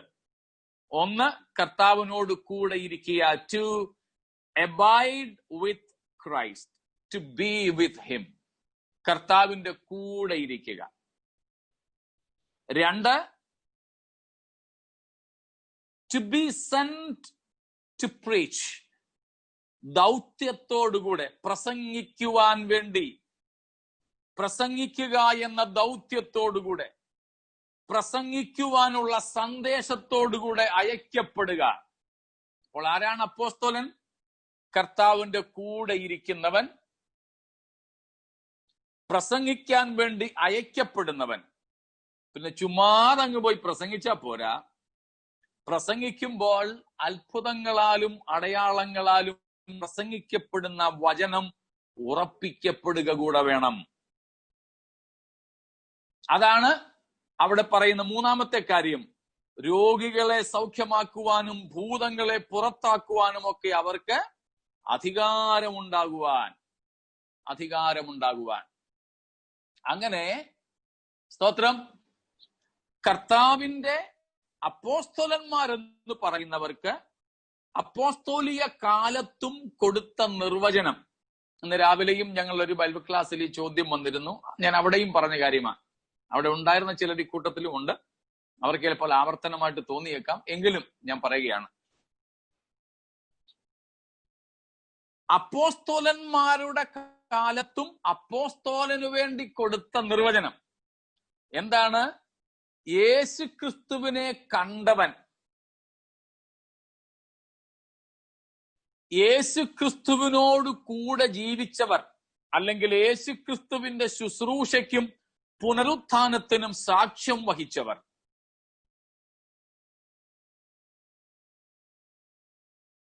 മൂന്നാമത്, ദൈവത്താൽ നിയമിക്കപ്പെട്ടവർ അല്ലെങ്കിൽ അയക്കപ്പെട്ടവർ. ഓക്കെ. കർത്താവിനാൽ നിയമിക്കപ്പെട്ടവർ അല്ലെങ്കിൽ അയക്കപ്പെട്ടവർ. 4, ഈ വിധ കാര്യങ്ങൾ ശുശ്രൂഷകളാൽ, അത്ഭുതങ്ങളാലും അടയാളങ്ങളാലും ഉറപ്പിക്കപ്പെടുന്നവർ. ഇവരാണ് അപ്പോസ്തലന്മാർ. ആരാണ് അപ്പോസ്തലന്മാർ? യേശു ക്രിസ്തുവിനെ കണ്ടവരായിരിക്കണം. ഒരുമിച്ച് ചേർത്ത് ആ കാര്യം ഞാൻ അങ്ങ് പറഞ്ഞുവിടാം പെട്ടെന്ന്. അപ്പോസ്തല പ്രവൃത്തികൾ 1-ാമത്തെ അധ്യായം, അതിന്റെ 21 മുതൽക്കുള്ള വാക്യങ്ങളിലാണ് നാം അത് കാണുന്നത്. സമയം ലാഭിക്കാൻ വേണ്ടി ഞാൻ വായിപ്പിക്കുന്നില്ല, പറഞ്ഞു പോകുന്നു. 12 ശിഷ്യന്മാരെ അപ്പോസ്തോലന്മാരായിട്ട് യേശു കർത്താവ് നിയമിച്ചു. കൂട്ടത്തിൽ ആരും കൂടെ ഉണ്ടായിരുന്നു? യൂദായും ഉണ്ടായിരുന്നു. യൂദ പോയ സ്ഥാനത്തേക്ക് അതിന്റെ വാക്യങ്ങളൊക്കെ, പഴയ നിയമ വാക്യങ്ങളൊക്കെ അപ്പോസ്തല പ്രവൃത്തികളിൽ പത്രോസ് രേഖപ്പെടുത്തുന്നുണ്ട്. സമയം ലാഭിക്കാൻ വേണ്ടി അത് പറയാതെ നമ്മുടെ വിഷയത്തിലേക്ക് ഞാൻ ഓടിക്കയറാൻ പോവുകയാണ്. ഓക്കെ, അവന്റെ വാസസ്ഥലം ശൂന്യമായി പോകട്ടെ, അതിലാരും പാർക്കാതിരിക്കട്ടെ, അവന്റെ അധ്യക്ഷസ്ഥാനം മറ്റൊരുത്തന് ലഭിക്കട്ടെ എന്നൊക്കെ എഴുതിയിരിക്കുന്ന പഴയ നിയമ ഭാഗങ്ങളുടെ പൂർത്തീകരണം എന്നതുപോലെയാണ് പത്രോസ് അപ്പോസ്തലൻ യൂദ ഒഴിഞ്ഞുപോയ സ്ഥാനത്തേക്ക് മറ്റൊരാളിനെ തിരഞ്ഞെടുക്കുന്നത്. അപ്പോൾ പറയുന്ന നിബന്ധനകളാണ് യേശുക്രിസ്തുവിന്റെ സ്നാനം മുതൽക്ക് ആരോഹണം വരെ അവരുടെ കൂടെ സഞ്ചരിച്ചവരായിരിക്കണം. പിന്നെ യേശുവിന്റെ പുനരുത്ഥാനത്തിന് സാക്ഷികളായവരിൽ നിന്നായിരിക്കണം. അപ്പോൾ അപ്പോസ്തോലത്വത്തിനുള്ള നിബന്ധനകളായിട്ട് ഇവിടെ എടുത്തു പറയുന്ന കാര്യങ്ങൾ ഇവയാണ്. കർത്താവിനെ കണ്ടിരിക്കണം, കർത്താവിന്റെ പുനരുത്ഥാനത്തിന് സാക്ഷികളായിരിക്കണം. അതുകൊണ്ട് തന്നെയാണ് പൗലോസ് അപ്പോസ്തോലന്റെ അപ്പോസ്തലത്വത്തെ പലരും ചോദ്യം ചെയ്തത്. പൗലോസിന്റെ അപ്പോസ്തലത്വത്തെ പലരും ചോദ്യം ചെയ്തപ്പോൾ ഞങ്ങൾ രാവിലെ ചിന്തിച്ച കാര്യമാണ്, പൗലോസ് അപ്പോസ്തലൻ അവർക്ക് മറുപടി കൊടുത്തു. പൗലോസ് കൊടുത്ത മറുപടി ഇതേ കാര്യങ്ങളെ ഉറപ്പിക്കുന്ന കാര്യങ്ങളാണ്. കൊരിന്ത്യർക്കുള്ള 1-ാമത്തെ ലേഖനം 9-ാമത്തെ അധ്യായം അതിന്റെ 1-2 വാക്യങ്ങളാണ്. അവിടെ ഈ കാര്യങ്ങൾ പറയുന്നു. ഞാൻ അപ്പോസ്തോലൻ അല്ലയോ? 1 Corinthians 9:1-2. ഞാൻ അപ്പോസ്തോലൻ അല്ലയോ?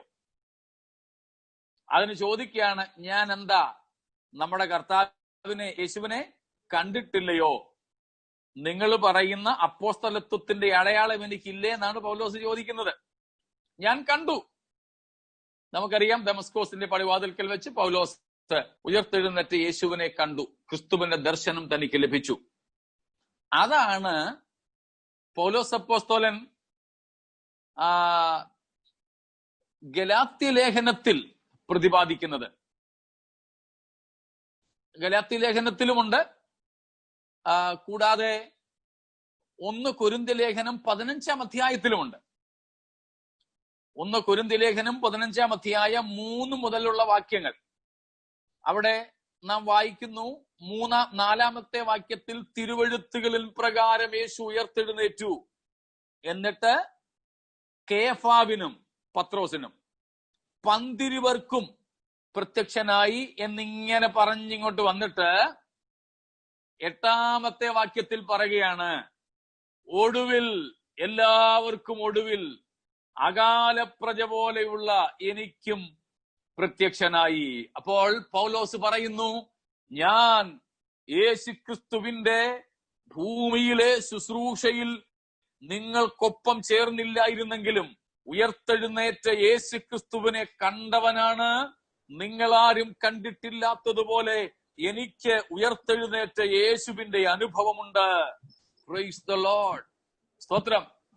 അപ്പോൾ അപ്പോസ്തലത്വത്തിന്റെ നിർവചനവും കൂടെ നമ്മൾ ഇപ്പോൾ അങ്ങ് പറഞ്ഞു പോവുക കേട്ടോ. സ്തോത്രം. ഇക്കാലത്തും അപ്പോസ്തലന്മാരുണ്ടോ എന്ന ചോദ്യവും നമ്മിൽ പലർക്കും ഉണ്ടാകാം. അതിനും കൂടെ മറുപടിയാണിത്. ഉണ്ടാകാം. ഈ നിബന്ധനകൾ ഉണ്ടെങ്കിൽ, ഈ പ്രത്യേകതകൾ, അനുഭവങ്ങൾ അവർക്കുണ്ടെങ്കിൽ, യേശുവിനെ അവർ കണ്ടിട്ടുണ്ടെങ്കിൽ. ഞാൻ രാവിലെ പറഞ്ഞപ്പോ പറഞ്ഞു, നമ്മുടെ കലണ്ടറിൽ അച്ചടിച്ചു വരുന്ന യേശുവിനെ അല്ല കേട്ടോ. കലണ്ടറിൽ അച്ചടിച്ചു വരുന്ന യേശുവുണ്ട്. തലയിലൊരു മുൾക്കിരീടമൊക്കെ വെച്ച് ഹൃദയത്തിൽ ഒരു 0 വാട്ട് ബൾബ് കത്തി നിൽക്കുന്ന യേശു. ഹൃദയത്തിൽ ഒരു 0 വാട്ട് ബൾബ് കത്തി നിൽക്കുന്ന യേശു. അല്പം പ്രകാശം ഇങ്ങനെ ഹൃദയത്തിൽ നിന്ന് കണ്ടിട്ടില്ലേ, ഹൃദയത്തിൽ നിന്ന് പോകുന്നത്. പിന്നെ കൈവെള്ളയ്ക്ക് ദ്വാരമുള്ള യേശു ഒന്നുമല്ല. അല്പം താടിയൊക്കെ ഉള്ള യേശു അല്ല. സ്തോത്രം. നോക്കാനൊക്കാത്ത തേജസ്സുള്ള, പ്രൈസ് ഗോഡ്, നോക്കാനൊക്കാത്ത തേജസ്സുള്ള, കണ്ടാൽ കണ്ണ് ചിമ്മിപ്പോകുന്ന, കണ്ണ് ചിമ്മിന്ന് മാത്രമല്ല, പൗലോസിന്റെ കൂട്ട് കണ്ണ് കുരുടായി പോകുന്ന, ബാഹ്യ കണ്ണ് അന്ധമായി പോകുന്ന തരത്തിൽ തേജസ്സുള്ള യേശു. കണ്ടാൽ തിരുമുമ്പാകെ എഴുന്നേറ്റ് നിൽക്കാൻ ത്രാണിയില്ലാതെ സ്തോത്രം ആ തന്നിൽ നിന്നും ബഹിർഗമിക്കുന്ന പ്രകാശ സ്ഫുരണങ്ങളെ ഉൾക്കൊള്ളാൻ ത്രാണിയില്ലാതെ ബലഹീനനായി മരിച്ചവനെ പോലെ തന്റെ കാൽക്കൽ വീണുപോകത്തക്ക തേജസ്സുള്ള മശിഹായുടെ ദർശനം പ്രാപിച്ചവർ ഉണ്ടെങ്കിൽ അവർക്ക് അപ്പോസ്തലത്വത്തിന്റെ അവകാശവാദം ഉന്നയിപ്പാൻ ഇന്നും അവകാശമുണ്ട്. Praise the Lord. ഒരു സഭാ നേതാവായോണ്ട് അപ്പോസ്തലൻ എന്നൊന്നും ആരും കയറി വിളിച്ചേക്കരുത്. മനസ്സിലായോ? ഇന്ന് പലരും അങ്ങനെയാ. ഒരു സംഘടന സ്ഥാപിച്ച് നേതാവായാൽ വേറെ ആരും വിളിച്ചില്ലേലും തങ്ങളുടെ അണികളെങ്കിലും ഡിസൈപ്പിൾസ് എങ്കിലും വിളിച്ചോളും, ഞങ്ങളുടെ അപ്പോസ്തലൻ വരുന്നെന്ന്. കീ ജയ്. No no no. തേജോരൂപിയായ സ്തോത്രം യോഹന്നാൻ വെളിപ്പാട് പുസ്തകം 1-ാം അധ്യായത്തിൽ യേശുക്രിസ്തുവിന്റെ പത്മോസിലെ ക്രിസ്തു എന്ന് നമുക്ക് വിളിക്കാൻ പറ്റുന്ന യേശുക്രിസ്തുവിന്റെ കായവർണ്ണന നടത്തുന്നുണ്ട്. ശരീരവർണ്ണന. യേശുക്രിസ്തുവിന്റെ സപ്തമടങ്ങായ തേജസ്സോടുകൂടെ വയോവൃദ്ധനായ യോഹന്നാൻ അവനെ കണ്ടപ്പോൾ, പണ്ട് സിഹിയോൻ മാളിക മുറിയിൽ വെച്ച് മാറോടെ ചാരിയിരുന്നവന് ഇവന്റെ നേരെ നിൽക്കാൻ പോലും കഴിയാതെ നിലത്ത് വീണു. അത്ര തേജോരൂപിയായിരുന്നു.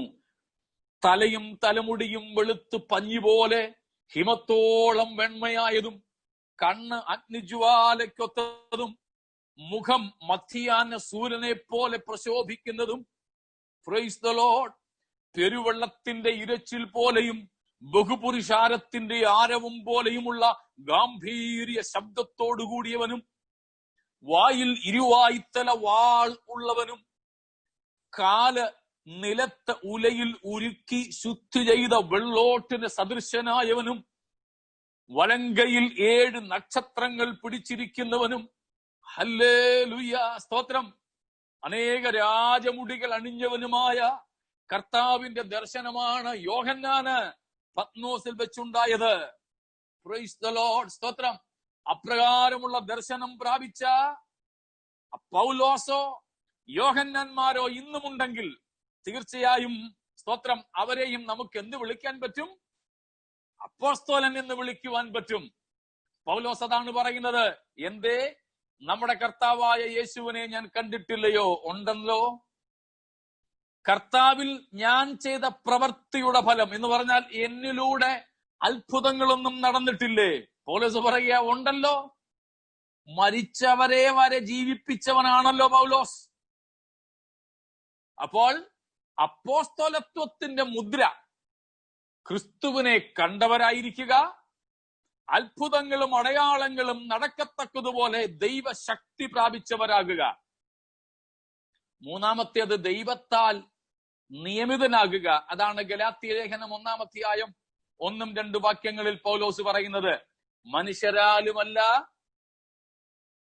മനുഷ്യരിൽ നിന്നുമല്ല എന്റെ അപ്പോസ്തലത്വം ഞാൻ പ്രാപിച്ചത്, പകരം ക്രിസ്തുവിൽ നിന്നും പിതാവായ ദൈവത്തിങ്കിൽ നിന്നുമാണ്. അപ്പോൾ ഈ 3 പ്രധാനപ്പെട്ട അടയാളങ്ങൾ ഉള്ളവർ ഇന്നുണ്ടെങ്കിൽ അവരെ നമുക്ക് എന്ത് വിളിക്കാം? അപ്പോസ്തലന്മാരെന്ന് വിളിക്കാം. തീർച്ചയായും ഇന്നും ചുരുക്കമാണെങ്കിലും ഉണ്ടെന്ന് തന്നെയാണ് നമുക്ക് മനസ്സിലാക്കുവാൻ സാധിക്കുന്നത്. സ്തോത്രം, സ്തോത്രം. അപ്പോൾ ഇങ്ങനെയുള്ളവരെയാണ് അപ്പോസ്തലന്മാർ എന്ന നിലയിൽ യേശു കർത്താവ് ശിഷ്യന്മാരിൽ നിന്നും വിളിച്ച് വേർതിരിച്ചത്. അതുകൊണ്ട് പ്രിയപ്പെട്ടവരെ, എനിക്കും നിങ്ങൾക്കും കൂടെ ഇന്ന് ആവശ്യമായിരിക്കുന്ന ഒരു ഘടകം എന്തെന്നാൽ നമ്മുടെ കർത്താവിനോട് ചേർന്നിരിക്കുക. ഹല്ലേലൂയ. കർത്താവിനോട് നാം ചേർന്നിരിക്കുക. മുൻപ് ഒരിക്കൽ ഞാൻ പറഞ്ഞ ഒരു കാര്യം, B busy with the Lord rather than for the Lord. കർത്താവിന് വേണ്ടി തിരക്കുള്ളവരായിരിക്കുന്നതിനേക്കാൾ കർത്താവിനോട് കൂടെ തിരക്കുള്ളവരായിരിക്കുക. മനസ്സിലായോ? കർത്താവിന് വേണ്ടി തിരക്ക് പിടിക്കണ്ട, കർത്താവിനോട് കൂടെ നാം തിരക്കുള്ളവരായിരിക്കുക എന്ന് പറഞ്ഞാൽ, കർത്താവെ, ഞാൻ നിനക്ക് വേണ്ടി ഒന്ന് പ്രസംഗിക്കാൻ പോവാ, അതുകൊണ്ട് എനിക്കിപ്പം പ്രാർത്ഥിക്കാൻ വരാൻ വയ്യ എന്ന് പറയരുത്. പകരം, കർത്താവെ, ഞാൻ നിന്റെ കൂടെ ഇരിക്കുകയായതുകൊണ്ട് എനിക്കിപ്പം പോകാൻ വയ്യ എന്നേ പറയാവൂ. കാര്യം വ്യത്യാസം മനസ്സിലായോ? കർത്താവിന്റെ കൂടെ ഇപ്പൊ 2 മക്കള്, അല്ലെ, ഓക്കെ, 2 മക്കള്, ഒരാളെ പപ്പായുടെ കൂടെ ഇങ്ങനെ ഇരിക്കുക. പപ്പ ഏതാ ചെയ്യുന്ന എന്തോ കാര്യങ്ങൾക്ക് കൂടെ ഇങ്ങനെ ഇരിക്കുക. അപ്പം കൂടില്ലാത്ത മറ്റേ മോനെ വിളിച്ചിട്ട്, പപ്പ വരടാ മോനെ, നീ ആ കടയിൽ വരെ ഒന്ന് പോയിട്ട് എന്നെ സാധനം മേടിച്ചോണ്ട് വാ. അപ്പൊ അവൻ പറയാ, എനിക്ക് പോമ്പയ്യ, ഇവനെ വിടാൻ. അപ്പൊ അപ്പം പറയും, ഇവനിപ്പൊ എന്റെ കൂടിരിക്കല്ലേ, അവനിപ്പൊ എന്റെ കൂടിരിക്കട്ടെ. He is busy with me, but you are not busy with me, and therefore you go. സ്തോത്രം. അങ്ങനെയാകരുത്. പകരം നാം കർത്താവിന്റെ കൂടെ ഇരിക്കുമ്പോൾ, സ്തോത്രം, കർത്താവിന്റെ കൂടെ ഇരിക്കുന്ന ചിലരോട് കർത്താവ് പറയും, ആ മറ്റേ 70 വരെ വിട്ടതുപോലെ, ഈ 12 വരെ വിട്ടതുപോലെ, നിങ്ങൾ അല്പനേരത്തേക്കൊന്ന് പോയിട്ട് വാ.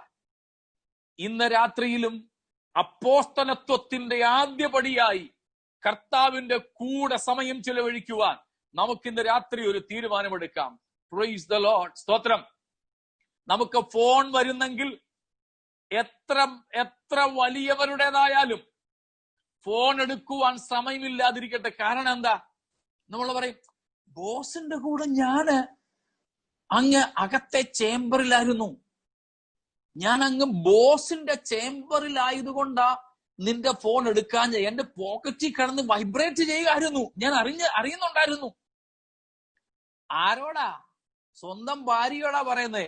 ഭാര്യയാണ് ഭർത്താവിനെ എപ്പോൾ വിളിക്കാം, എപ്പോഴും വിളിക്കാം എന്നുള്ള സ്വാതന്ത്ര്യത്തിൽ നേരം നോക്കാതെ വിളിച്ചത്. എന്നിട്ടും ഭർത്താവിന് സ്വന്തം ഭാര്യയുടെ ഫോൺ എടുക്കാൻ പറ്റിയില്ല. കാര്യം എന്താ? ഭർത്താവ് ആ സമയത്ത് ബോസിന്റെ ചേംബറിലായിരുന്നു, ബോസിന്റെ കൂടെ കോൺഫറൻസിലായിരുന്നു. ഓർക്കുന്ന മനസ്സിലാവുന്നുണ്ടല്ലോ? ഇതുപോലെ നമ്മുടെ ബോസ്, നമ്മുടെ ലോർഡ് ആൻഡ് മാസ്റ്റർ, നമ്മുടെ സ്തോത്രം യജമാനനും കർത്താവുമായവന്റെ കൂടെ നാം ആയിരിക്കുമ്പോൾ മറ്റ് പലരോടും നമുക്ക് ഇടപെടുവാൻ കഴിയാതെ വന്നേക്കാം. സ്തോത്രം. ചിലപ്പോൾ നമ്മുടെയൊക്കെ കുഞ്ഞുങ്ങളെ കൂട്ടുകാര് ഫോൺ വിളിക്കുമല്ലോ, അവരന്നേരം അറ്റൻഡ് ചെയ്യത്തില്ല. ഇല്ലെങ്കിൽ പറയും, ഇച്ചിരി കഴിഞ്ഞ് വിളിക്കാം. ചിലപ്പം പപ്പ ഒന്നും അറിയാതെ തന്നെ മെസ്സേജ് അയക്കും. ആ മെസ്സേജ് ചെല്ലുമ്പോഴോ അല്ലെങ്കിൽ കട്ട് ചെയ്യുമ്പോഴോ തന്നെ അവർക്ക് ടെലഗ്രാഫിക് മെസ്സേജ്, കമ്പിയില്ല കമ്പി എത്തിക്കഴിഞ്ഞു, പപ്പായുടെ അടുത്തിരിക്കുക, പപ്പായുടെ കൂടെ ഇരിക്കുക. ഇതുപോലെ നമ്മുടെ സ്വർഗസ്ഥ പിതാവിനോട് നാം ചേർന്നിരിക്കുന്ന സമയം ഉലകത്തിലെ മറ്റു കാര്യങ്ങൾക്കൊന്നും ഇടപെടാൻ കഴിയാത്തതുപോലെ കർത്താവിനോട് ചേർന്ന് തിരക്കുള്ളവരായിരിക്കാൻ നമുക്കിന്ന് രാത്രിയിൽ നമ്മെ സമർപ്പിക്കാം. അങ്ങനെ നാം ചേർന്നിരുന്നാൽ മറ്റ് പലർക്കും കിട്ടിയിട്ടില്ലാത്ത ശക്തിയും അധികാരവും അവൻ നമ്മിലേക്ക് പകരും. ഹല്ലേലൂയ.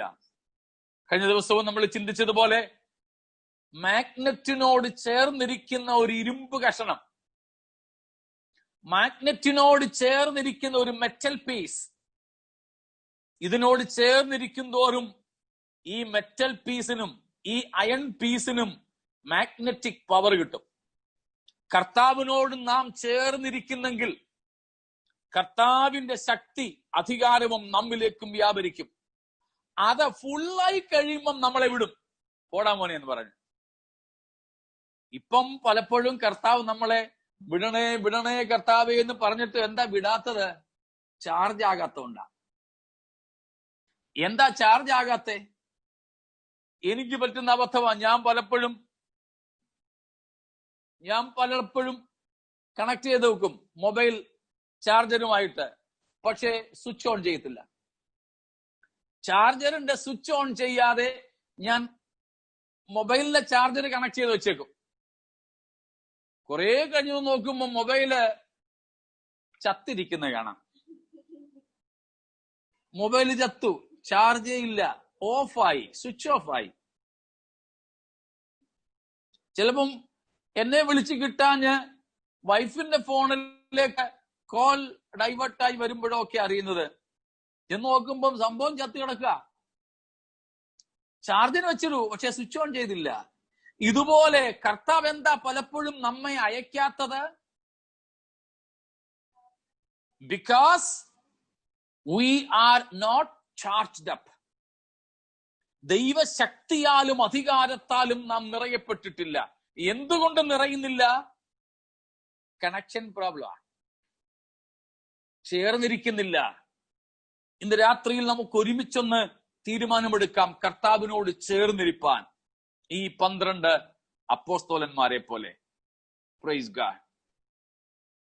ആ ഭാഗവും ഞാൻ അങ്ങനെ വിടുന്നു. ഇനി നമുക്ക് 3-ാമത്തെ വാക്യത്തിലേക്ക് വരാം. 3-ാം വാക്യം നമുക്ക് തുടങ്ങാം. അതിന്റെ 1-ാമത്തെ ഭാഗമാണ് വേഴ്സസ് 1 to 12. 3 to 12. അവിടെയാണ് ദ ബിയാറ്റിറ്റ്യൂഡ്സ് നമുക്ക് അവിടെ കാണുവാൻ കഴിയുന്നത്. സ്തോത്രം. 3-ാമത്തെ വാക്യം ഒന്ന് വായിച്ചോളൂ. Blessed are the poor in spirit, for theirs is the kingdom of heaven. ഇന്നലെ നമ്മൾ ചിന്തിച്ചതുപോലെ ഇങ്ങനെ ശിഷ്യന്മാരുടെ വലിയ കൂട്ടം 12 അപ്പോസ്തലന്മാരെ തിരഞ്ഞെടുത്ത് അടുക്കലിരുത്തി അവരോട് സംസാരിക്കുക, പിന്നെ ശിഷ്യന്മാരോടുമായിട്ട് സംസാരിക്കുക. അപ്പോൾ അപ്പോസ്തലന്മാരോടും ശിഷ്യന്മാരോടുമായി സംസാരിക്കുന്നു. പുരുഷാരം കേൾക്കുന്നു. പുരുഷാരം കേൾക്കുന്നു. പറയട്ടെ പ്രിയപ്പെട്ടവരെ, നാം ക്രിസ്തു ശിഷ്യരാണെങ്കിൽ, അപ്പോസ്തലന്മാരുടെ പദവിയിലേക്ക് എത്തിയില്ലെങ്കിലും ശിഷ്യരെങ്കിലും നാം ആണെങ്കിൽ, അവനെ നമ്മോട് സംസാരിപ്പാനായിട്ടുണ്ടായിരിക്കും. മനസ്സിലാവുന്നുണ്ടോ?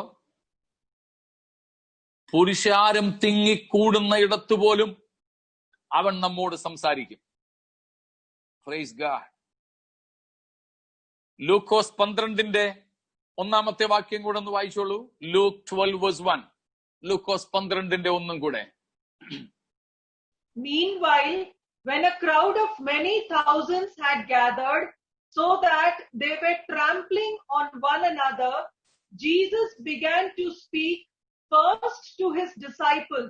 See, Jesus began to speak first to his disciples. തമ്മിൽ ചവിട്ടുണ്ടാകത്തക്കതുപോലെ പുരുഷാരം തിങ്ങിക്കൂടിയിട്ടും പുരുഷാരത്തോടല്ല കർത്താവ് സംസാരിച്ചു തുടങ്ങിയത്. ആരോടാ? ശിഷ്യന്മാരോടാ. നാം ക്രിസ്തുവിന്റെ ശിഷ്യരാണെങ്കിൽ എത്ര തിരക്കിനിടയിലും എത്ര വലിയ പുരുഷാരത്തിനിടയിലും നമ്മോട് സംസാരിപ്പാനായിട്ടുണ്ടായിരിക്കും. താഴെ നാം വായിക്കുന്നു, എന്റെ സ്നേഹിതന്മാരായ നിങ്ങളോട് ഞാൻ പറയുന്നത്. 3-ാമത്തെ വാക്യമാണെന്നാ തോന്നുന്നത്. To my friends. 12-ന്റെ 3-ാം തോന്നല്ലേ? 4. 4-ാമത്തെ വാക്യത്തിലാണ് എന്റെ സ്നേഹിതന്മാരായ നിങ്ങളോട്. Praise the Lord. ഇന്ന് രാത്രിയിലത്തെ നമ്മുടെ മുൻപിൽ കർത്താവ് ഉയർത്തുന്ന വെല്ലുവിളികളാണ്.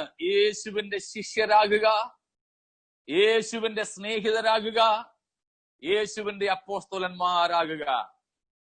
കർത്താവിന്റെ കൂടെയുള്ള വാസമാണ് അതിന് ആവശ്യം. അങ്ങനെയെങ്കിൽ കർത്താവ് നമ്മോട് സംസാരിക്കും. എന്താണ് സംസാരിച്ചത്? കർത്താവ് പറഞ്ഞു തുടങ്ങി, ദരിദ്രരായ നിങ്ങൾ ഭാഗ്യവാന്മാരാകട്ടോ. ഇന്നലെ പറഞ്ഞതുപോലെ എന്തോ ദാരിദ്ര്യമാ? ആരോ ചോദിച്ചു, പറഞ്ഞു ആത്മാവിലെ ദാരിദ്ര്യം. മറ്റൊരാളപ്പുറത്ത് ചോദിക്കുന്നു, അതെന്താ? അവൻ കർത്താവ് പറയുകയാണ്, എന്താണെന്നോ? സ്വർഗരാജ്യം നിങ്ങൾക്കുള്ളത്. കണ്ടോ? നമുക്കതിലെ ആദ്യത്തെ ഭാഗം നോക്കാം. ഇവയെ പൊതുവെ വിളിക്കുന്ന പേര് നമുക്കറിയാമല്ലോ. എന്താണ്? ബിയാറ്റിറ്റ്യൂഡ്സ്. ഭാഗ്യവർണ്ണന എന്നാണ് മലയാളത്തിൽ. അഷ്ടഭാഗ്യവർണ്ണനയെന്നും അതിനെ വിളിക്കാറുണ്ട്. 8 ഭാഗ്യവർണ്ണനകളെന്ന്. അഷ്ടം 8. ഓക്കെ, 8 ഭാഗ്യവർണ്ണനകൾ, ബിയാറ്റിറ്റ്യൂഡ്സ്. ബിയാറ്റിറ്റ്യൂഡ്സ് ബിയാറ്റിറ്റ്യൂഡ്സ് എന്നതിനെ വിളിക്കാനുള്ള കാരണം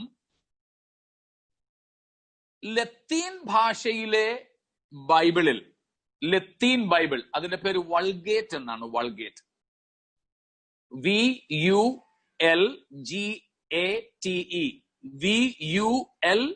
VULGATE, വൾഗേറ്റ്. ലത്തീൻ പരിഭാഷയാണത്, ലാറ്റിൻ. അതിൽ ഈ വാക്യം തുടങ്ങുന്നത് BT സണ്ട് എന്ന വാക്കോടുകൂടിയാണ്. BEATI, BT ലാറ്റിൻ ആണ് കേട്ടോ. BT സണ്ട്, SUNT. BT സണ്ട് എന്ന് പറഞ്ഞാൽ ഇംഗ്ലീഷിൽ ബ്ലെസ്സഡ് ആർ എന്നാണ്. Blessed R. അപ്പോൾ ലാറ്റിൻ വൾഗേറ്റ് ബൈബിളിൽ ഈ വാക്യങ്ങൾ BT സണ്ട് എന്ന് തുടങ്ങുന്നത് കൊണ്ട് അതിന് കൊടുത്തിരിക്കുന്ന പേര് ബിയാറ്റിറ്റ്യൂഡ്സ്. ബിയാറ്റിറ്റ്യൂഡ്സ് എന്നാണ്. ബിയാറ്റിറ്റ്യൂഡ്സ് അഥവാ ഭാഗ്യവർണ്ണന, അതിന്റെ അർത്ഥം സുപ്രീം ബ്ലെസ്സഡ്നെസ്. ബിയാറ്റിറ്റ്യൂഡ്സ് മീൻസ് സുപ്രീം ബ്ലെസ്സഡ്നെസ്, വലുതായ ഭാഗ്യകരമായ അവസ്ഥ, supreme ബ്ലെസ്സഡ്നെസ്. the state of supreme happiness. ഭാഗ്യാവസ്ഥ എന്ന് പറഞ്ഞാൽ എന്താണ് അതിന്റെ അർത്ഥം? ഏറ്റവും ഉന്നതമായ ആനന്ദത്തിന്റെ അവസ്ഥ, ഹർഷോല്ലോസിതമായിരിക്കുന്ന അവസ്ഥ, വളരെ ഉത്സാഹഭരിതരായിരിക്കുന്ന അവസ്ഥ, സന്തോഷത്തിന്റെ പരിപൂർണത അനുഭവിക്കുന്നവർ എന്നാണ് അർത്ഥം. ഭാഗ്യവാൻ എന്ന് പറഞ്ഞാൽ അർത്ഥം മനസ്സിലായോ? എന്താണ്? എപ്പോഴും സന്തോഷത്തിന്റെ നിറവ് അനുഭവിക്കുന്നവർ. എപ്പോഴും സന്തോഷത്തിന്റെ നിറവുള്ളവർ. ഇതാണ് ഭാഗ്യവർണ്ണന, ഭാഗ്യവാൻ എന്നതിന്റെ വേദപുസ്തക അർത്ഥം. ബ്ലെസ്സഡ് എന്ന് പറഞ്ഞാൽ അതിന്റെ അർത്ഥമാണ് being in the supreme happiness. ജീവിതത്തിന്റെ എല്ലാ സമയങ്ങളിലും, ജീവിതത്തിന്റെ എല്ലാ അവസ്ഥകളിലും സന്തോഷത്തിന്റെ പ്രത്യേക അനുഭവം ഉള്ളവർ. ഇതാണ് ഭാഗ്യവാൻ എന്നതിന്റെ അർത്ഥം. സ്തോത്രം.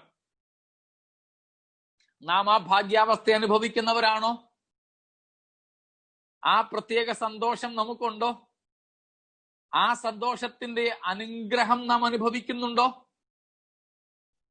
സ്തോത്രം. അതോ നമ്മുടെ സന്തോഷത്തിന് ഏറ്റക്കുറച്ചിൽ, ഫ്ലക്ച്വേഷൻസ് ഉണ്ടോ? പല സമയത്തും നമ്മുടെ സന്തോഷത്തിന് എന്തുണ്ട്? ഫ്ലക്ച്വേറ്റ് ചെയ്യാറുണ്ട്, അല്ലെ? ഏറ്റക്കുറച്ചിൽ സംഭവിക്കാറുണ്ട്. പാടില്ല. തിരുവഴുത്തു പറയുന്ന ക്രിസ്ത്യാനിക്കുള്ള സന്തോഷാനുഭവമാണെങ്കിൽ അതിനെന്തില്ല? ഏറ്റക്കുറച്ചിലുകളില്ല. വീട്ടിലൊരു കുഞ്ഞു പിറന്നാലും വീട്ടിലെ ഒരംഗം മരിച്ചാലും അവന്റെ ഉൾത്തടത്തിലെ ആനന്ദത്തിന് വ്യത്യാസമുണ്ടാവുകയില്ല. സ്തോത്രം. അപ്പോൾ പിന്നെ ചോദിക്കും, അപ്പം എപ്പോഴും ചിരിച്ചോണ്ടും ഒട്ടും കരയാതെയും നൊമ്പരപ്പെടാതെയും അല്ല. അതല്ല അതിന്റെ അർത്ഥം. അതല്ല അതിന്റെ അർത്ഥം.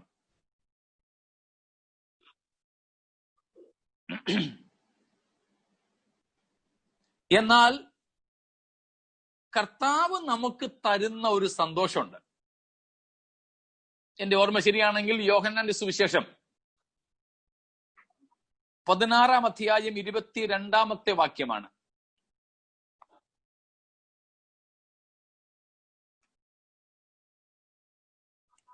അങ്ങനെ നിങ്ങൾ Now is your time of grief, but I will see you again, and Yeah. you will rejoice, Yes. and no one will take away your joy. ആരും നിങ്ങളിലുള്ള സന്തോഷത്തെ എടുത്തുകളകയില്ല. ഒരു സംഭവങ്ങൾക്കും ഒരു വ്യക്തിക്കും ഒരു സൃഷ്ടിക്കും എടുത്തു കളയുവാൻ കഴിയാത്തതുപോലെയുള്ള സന്തോഷത്തിന്റെ നിറവും തികവും അനുഭവിക്കുന്ന ഒരു പ്രത്യേക അവസ്ഥയാണ് സ്തോത്രം ഭാഗ്യവാൻ എന്നിരിക്കുന്ന അവസ്ഥ. Price the lord. അപ്പോൾ യേശു കർത്താവ് നമ്മോട് പറയുന്നത് ഭാഗ്യവാനായിരിക്കുന്ന അവസ്ഥ എന്ന് പറഞ്ഞാൽ സന്തോഷത്തിന്റെ അവസ്ഥ. ഇതുവരെയും നമുക്കത് ലഭിച്ചിട്ടില്ലെങ്കിൽ തീർച്ചയായും നമുക്കുണ്ടാകണം. ഉണ്ടാകുവാനുള്ള 8 നിബന്ധനകൾ അവിടെ പറഞ്ഞിട്ടുണ്ട്. അതിലേക്ക് നാം വരുന്നതിന് മുമ്പ് ചില കാര്യങ്ങൾ കൂടെ നമുക്കതിൽ നിന്നും മനസ്സിലാക്കുവാനുണ്ട്. സ്തോത്രം. എന്താണിത്? ഒരു കാര്യം കൂടെ പറഞ്ഞ് ഞാൻ അവസാനിപ്പിക്കുന്നു. നാം കാണുന്നത് ഇവിടെ 8 ഭാഗ്യവർണ്ണനകളാണ്. ഈ 8 ഭാഗ്യ വർണ്ണനകൾ ഇവിടെ നടത്തുമ്പോൾ 9 ഉണ്ടെന്ന്. എന്നാൽ നാം അതിനെ 8 കാണുന്നുള്ളൂ. കാരണം പറയാം. 5-ാമത്തെ അധ്യായത്തിലേക്ക് നമുക്കൊന്നും കൂടെ വരാം. 3-ാം വാക്യത്തിൽ പറയുന്നു ആത്മാവിൽ ദരിദ്രരായവർ. 4-ാം വാക്യം ദുഃഖിക്കുന്നവർ. അങ്ങനെ പറഞ്ഞിട്ട് 10-ാമത്തെ വാക്യം വരെ എത്ര എണ്ണം ഉണ്ടെന്ന് നോക്കിക്കേ. 3, 4, 5, 6, 7, 8-ാമത്തെ വാക്യം 9, 10. ഈ വാക്യങ്ങളിലാണ് നാം കാണുന്നത് ഭാഗ്യവർണ്ണനകൾ. എത്ര എണ്ണം ഉണ്ട് അത്രയും ഭാഗങ്ങളിൽ? 8, 9.